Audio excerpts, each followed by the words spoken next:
Hey, Cigars Daily Nation. Every week on Cigars Daily Live, I get to have conversations with some of the best people in the cigar industry and all of you who comment. But this week, I wanted to share with you something from an episode a couple weeks ago with Pedro Gomez. He talks about Drew Estate and how they made Liga Privada cigars and why. This was such a cool conversation that happened during the after party, a part of the show that only airs on cigarsdailyplus.com. But I wanted to share this with you guys on YouTube as well, because there's such valuable knowledge from Pedro, and his passion is unmatched anywhere, I think, probably in the world, unless you go into, places where everyone's doing ecstasy. I don't know. Anyway, here's Pedro on Liga Privada cigars.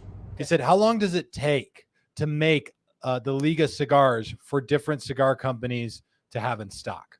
So assuming the cigar company is a retailer, yes. How long? So from beginning to end to make Liga Privada cigars. Okay, so for my man, thank you so very much, Onelio, for your amazing question. When we launched Liga Privada, it was in 2008. And I do remember pretty clear, like it was yesterday, we only have two sizes, the Robusto and the Toro. And a lot of people knew Drew Estate back in the old days, like the flavored cigar company. Then when they start to see that as it was moving left and right, those are Drew Estate's, the infused cigar company. When we unleashed the beast of Liga Privada, it went on the wild. People was like, God damn, what a great cigar. The disadvantage that we had was that it was not available for everybody because, Onelio, realistically speaking, when we import that tobacco that comes fresh from the cure barns in Connecticut, we have to ferment that tobacco in Nicaragua, and that tobacco takes up to 3 years to ferment. And I'm talking about broadleaf tobacco, and I'm talking about Habano tobacco, T52, which is the code of the tobacco seed, which is the Habano, sun-grown in Connecticut. And therefore, for us to manufacture that cigar, to make that cigar, the tobacco have to be ready for us to make that cigar. And obviously, we have been buying tobacco and buying more tobacco like every year. And this is something that a lot of cigar manufacturers that you bring to your show, if they want to outgrow that cigar brand that they have available for X amount of store across the country, they have to invest more in raw material. They have to, upscale the investment. And therefore, there is a lot of risk that you take along the way. Because when you buy tobacco and at that level, you are not just fighting of how much money you can pull out of your pocket. You are literally fighting with all the different elements that you cannot control. Like in Connecticut, when they have a bad year, when they have hailstorm and stuff like that, or it is too much raining, the tobacco is not gonna come out that it should be. And therefore, there has been years at Drew Estate. I think it was in 2014 where we went from 12 months straight with no Liga Privada T52. And it was so painful that retailers, they say, bro, come on, man. Come on, and what the hell? Painful. And our territory managers, they do a very good job. And I'm talking on behalf of Michelle Naranjo. She does an amazing job, to manage the account, I think there's an idea among consumers, and not everybody watches this show. I think a lot of you guys get it, but there's an idea among consumers that you can see something as a consumer and make a snap judgment about it. Things like T52s being gone for a year, or sales that you see on a website. The other week we got double shipped an order from a manufacturer. So we ran a crazy deal because we had twice the product, and I was like, I could send it back, or we could just move it all really, really fast and discount it down and put some cigars in people's hands. So we did that, and people immediately were like, well, they must just have a bunch of old stock around. And it was on this show last week. People were like, oh, they're just clearing out old inventory. It was like, well, no, like legitimately, there's so much more. And I actually, even as a consumer now, go to the store and see something on sale, and I don't automatically think, oh, that must be a piece of shit, no one wants to buy it, or they've got 10 times more of those than they want or need. Like I see 10 million different parts of logistics and the risk that you got to take to stock something, or stock enough of it and not stock too much of it, and that can push those things. And most importantly, to O'Neill, my man, I'm still going with your question, brother. For us, it's very extremely important to not compromise the quality and the consistency of Liga Privada. Because, of course, like any other company, we're in the business to make money.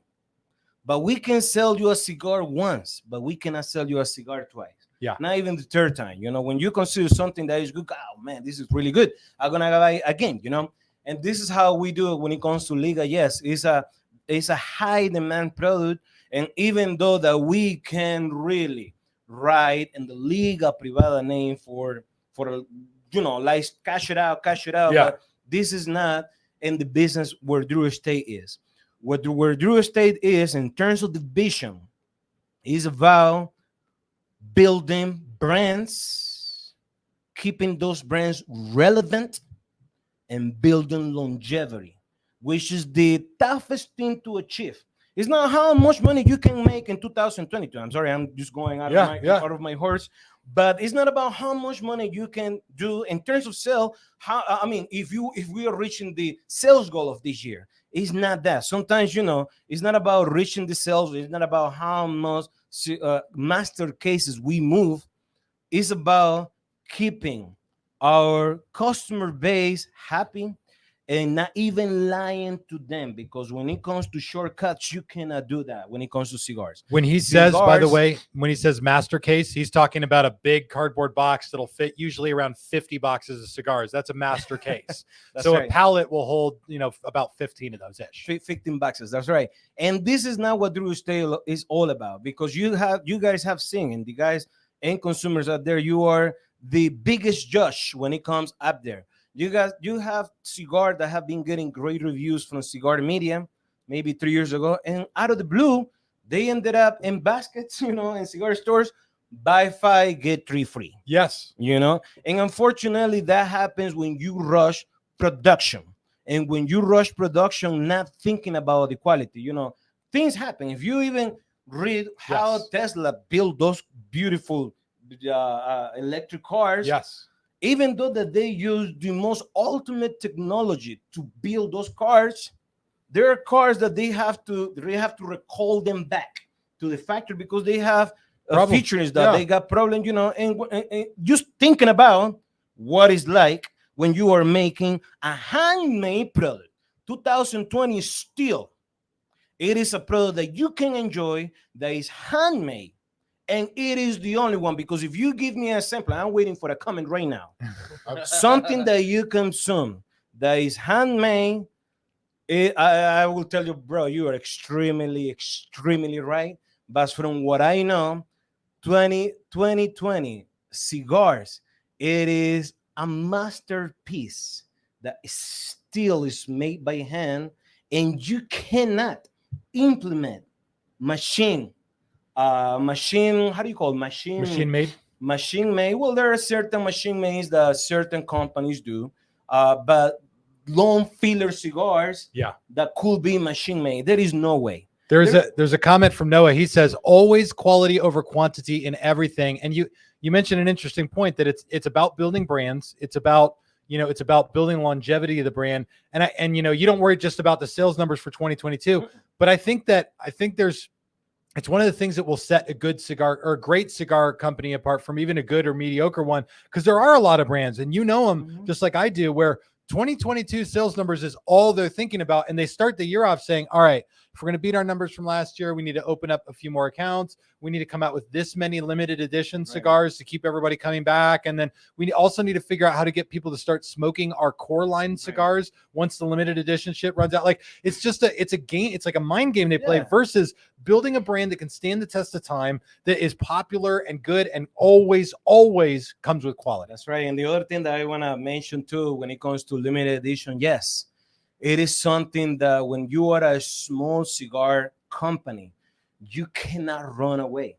Because I remember back in my old days in 2006, when we have a small little bodega in this house that we were renting, by the way. We were renting 11 different houses.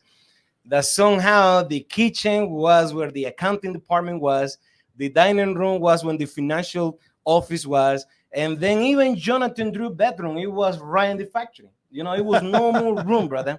But I will tell you like this, when it comes to limited edition, yes, it is something that small companies and sometimes that they have to do, because as soon as you run out that amazing Biso that you only use half a leaf on your blend, that makes a huge difference between okay cigars that are traceable with other cigars and with something that is extremely unique. As soon as you run out of those bells, brother, that's the end of the cigar brand. Hell yeah. Yeah. And that is not a happens. romantic thing. And therefore, for us, because of Drew Estate, we don't grow tobacco. We are not farmers. You know, we let that trade to farmers that have been growing tobacco from generation after generation. For us, is to buy tobacco and buy it in high quantities, which until now we have the privilege to do it. Yeah. And therefore, we try to do it at the capacity that the factory can handle it. Yeah. Because, you know, it's not just about the tobacco that you have, it's also about the people that make those cigars. And how you manage that is also about how you treat your people back in the factory. Because you know what? In the long run, the hard work that goes into these cigars is easy to anybody to come to the microphone, fly to Phoenix, Arizona, you know, talk to you guys, and me suggest you, oh, you gotta try this. Of course, we can suggest stuff for people to try on YouTube. But now that we are in the after party and stuff like that, well, this is the after hour. This is the after party. Yeah, Go to buy all your cigars there. That's right. So I can tell you left and right, you gotta try that, you gotta try that. But to me, I put my heart and my soul into something that I'm suggesting, knowing that the cigar is gonna be good. Yeah. You know, Yeah, absolutely. If you don't believe that the cigar is good, you better find something else to do for a living. You know. So to me, everything is based about the people that work in the factory. Yeah. Everything is based the lifeblood, the marketing strategy that we can come out as a company to move something, you know, to create something and to make it relevant, to make appetite, to create that appetite for people to try. That's how everything starts. Yeah. Everything is also based about how the sales department can manage different accounts, you know. Yep. A small little account to grow into something very nice, you know. And most importantly, and that is something that, I mean, people that follow companies left and right is also about the vision of the company. And my best example right now, I will say, when it comes to Apple company, the vision that Steve Jobs had, it's amazing. It is amazing to the point that he visualized how people can have the entire world right in their hands. So for a guy like Jonathan Drew, who is the president of Drew Estate, you know, the vision that he had for Drew Estate when it comes to the revet of cigars, it was about creating a company that is out of the mouth of traditional cigar, premium cigars.